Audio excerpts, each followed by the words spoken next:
আসসালামু আলাইকুম। স্বাগতম ভূতের ডায়েরিতে। আমি তাফসির উদ্দিন। আজ আমি আপনাকে নিয়ে যাচ্ছি এক সত্য ঘটনা অবলম্বনে তৈরি এমন এক যাত্রায়, যা সুন্দরবনের রহস্যময় অন্ধকারের মাঝে আপনাকে থমকে দেবে। এটি শুধু একটি ভ্রমণের গল্প নয়, এটি একটি জীবন মৃত্যুর খেলা।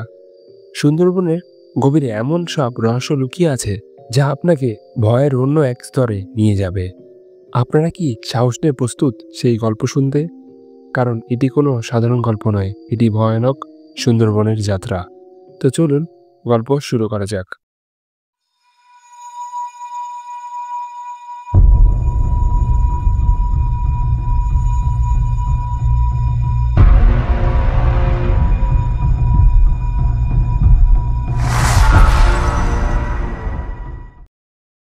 গল্পটি সংগ্রহ করা হয়েছে একটি ফেসবুক পেজ থেকে।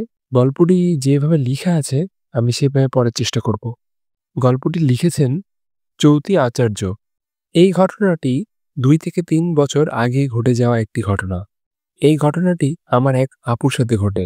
আমার আপু থাকে ফরিদপুরে। তার হাজবেন্ড সেখানকার একটি স্কুলে প্রিন্সিপাল ছিল।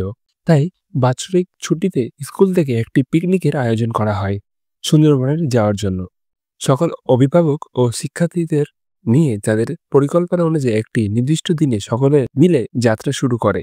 তারা যে বাসটি ভাড়া করেছিল সেই বাসটির নাম ছিল সোনার তরী। তারা যাত্রাপথে কিছু কিছু বাধার সম্মুখীন হয়। বাসটি স্টার্ট করতে গিয়ে চৌরাস্তার মোড়ে কোনো রাস্তা দিয়েই তারা বাসটি নিয়ে যাত্রা শুরু করতে পারছিল না। প্রতিটি রাস্তায় তারা কোনো না কোনোভাবে বাধার সম্মুখীন হচ্ছিল। প্রথম যে রাস্তাটি ছিল সেই রাস্তায় একটি বড় গাছের গুঁড়ি ভেঙে পড়েছিল। এর ফলে তাদের বাসটি অন্যদিকে ঘোরাতে হয়। অন্য রাস্তায় গেলে সেখানেও দেখতে পায় রাস্তা বড় করে কাটা হয়েছে। এসব তারা জানতই না। আবার অন্য রাস্তায় গেলে সেখানে তারা একটি ভয়ানক মন্দিরের পিছনে গিয়ে সেই গলিতে আটকে পড়ে। সেখান থেকে তারা আর গাড়ি ঘোরাতে পারছিল না। রীতিমতো তাদের বাসের পিছনের দিকে একটি বড় গাছের ডাল লেগে একটি গ্লাস ভেঙে যায়। অনেক বাধার পর তাদের বাসটি রওনা করে। মাঝপথে যেতে তেমন কোনো সমস্যা হয়নি। তাদের সাথে তারা বিভিন্ন রকম খাবার দাবার, মাছ মাংস এসব নিয়ে গিয়েছিল, যেহেতু পিকনিক ছিল। খারাপ কিছু নজর পড়েছিল এসবের দিকে। তারপর তারা সুন্দরবনে পৌঁছে যায়। তাদের পিকনিক শেষ করতে করতে প্রায় বিকেল গড়িয়ে আসে। তারা গ্রামের উদ্দেশ্যে রওনা করলে একটি ছোট ট্রলারে ওঠে। তাদের ট্রলার ছেড়ে অর্ধেক নদীতে চলে যায়। হঠাৎ তারা দেখে আমার সেই আপুর ভাই ট্রলারে আর নেই।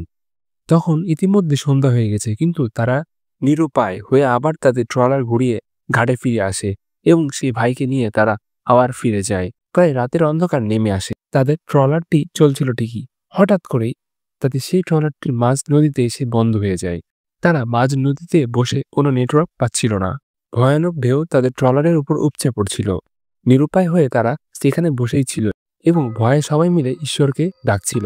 পরে অন্য একটি জাহাজ তাদের সেই ট্রলারকে বেঁধে ঘাটে নিয়ে যায়। যাই হোক, তারা বিভিন্ন পরিস্থিতির সম্মুখীন হয়, অর্থাৎ বিভিন্ন রকম বাধা তাদের উপর দিয়ে যাচ্ছিল। কোনো খারাপ শক্তি তাদের বারবার পিছু টানছিল। তারপর হয় আসল ঘটনা, যেটা লিখতে আমার হাত পা কাঁপছে।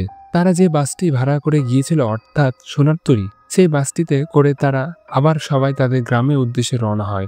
মাঝখানে গাড়ি নষ্ট হয়ে যায়। তখন রাত 8টা-9টা মতো বাজবে। তারা কিছুক্ষণ বিরতি নেই, রাস্তা বানি করে আবার রওনা করে। বাসের সবাই একটু ঘুমিয়ে পড়ে। হঠাৎ আমার সেই আপু দেখে ড্রাইভারের মাথা কাটা এবং সে এভাবেই কাত হয়ে গাড়ি চালিয়ে যাচ্ছে। ব্যালেন্স ছিল না এবং একটি ট্রাকের সাথে সজোরে ধাক্কা খায়। আর বাসের সকল যাত্রী একটি বড় রকমের দুর্ঘটনায় সম্মুখীন হয়ে সেখানেই মারা যায়। এটা দেখার সাথে সাথে সে পাশের সিটে মহিলাকে ডেকে বলে, তুমিও কি আমার মতো কিছু দেখতে পাচ্ছ? অদ্ভুতভাবে সেও সেই রকম দৃশ্য দেখতে পায়। দুজন মিলে জোরে চিৎকার করতে থাকে এবং এই অবস্থায় বাসের ড্রাইভার কোনো রকমে পিছনের দিকে তাকায় না, কারণ পিশাচ চেয়েছিল ড্রাইভারের মনোযোগ অন্যদিকে নিতে এবং যাতে তারা বড় ধরনের একটি দুর্ঘটনায় পড়ে। এক পর্যায়ে বাসের সব লোক তাদের জিজ্ঞেস করতে থাকে, কি হয়েছে তোমাদের? তখন তারা সব খুলে বললে তারা বলে যে এটা তোমাদের চোখের ভুল। কিন্তু তারা দুজনে বিশ্বাস করতে পারছিল না, কারণ দুজনই একসাথে এরকম অদ্ভুত জিনিস দেখতে পারে না। এই ড্রাইভারের সচেতনতার কারণেই তারা বেঁচে যায়। পরবর্তীতে শোনা গিয়েছে এই সোনার তরী বাসটি কিছুদিন আগে একই সময়ে, অর্থাৎ সময়টি ছিল রাত 2টা 30 মিনিট, একই জায়গায় এভাবে একটি ট্রাকের সাথে বাস ভর্তি লোক নিয়ে দুর্ঘটনায় পড়ে এবং ড্রাইভারের মাথা একইভাবে কাটা পড়ে। সেদিনের সেই বাসে লেগেছিল হাজার মানুষের আর্তনাদ। পরবর্তীতে সেই সোনার তৈরি বাসটিকে মেরামত করে আবার রাস্তায় নামানো হয় এবং দুর্ভাগ্যবশত আমাদের সেই আপুরা সেই বাসটিতে করে স্কুলের ছাত্রছাত্রী ও তাদের অভিভাবক সকলে মিলে যাত্রা করছিল এবং সেই খারাপ আত্মারা চেয়েছিল সেই একই সময় একই জায়গায় তাদেরকে একইভাবে দুর্ঘটনায় ফেলতে, কিন্তু তারা সেবারের যাত্রায় বেঁচে গেল। তবে এই ঘটনার প্রভাব তাদের মনে সারা জীবন রয়ে গেল। আজকের গল্প এখানেই শেষ, কিন্তু রহস্যের শেষ কোথায়? আমি তাফসির উদ্দিন ভূতের ডায়েরির আরেকটি রোমাঞ্চকর অধ্যায় নিয়ে খুব শীঘ্রই ফিরে আসব। আপনারা যদি এই গল্প উপভোগ করে থাকেন তবে অবশ্যই আমাদের চ্যানেলটি সাবস্ক্রাইব করুন, আর গল্পটি ভালো লাগলে লাইক দিতে এবং শেয়ার করতে ভুলবেন না। তাহলে দেখা হবে পরবর্তী গল্পে। ততক্ষণে সাবধানে থাকুন এবং ভূতের ডায়েরির সাথে থাকুন। আসসালামু আলাইকুম।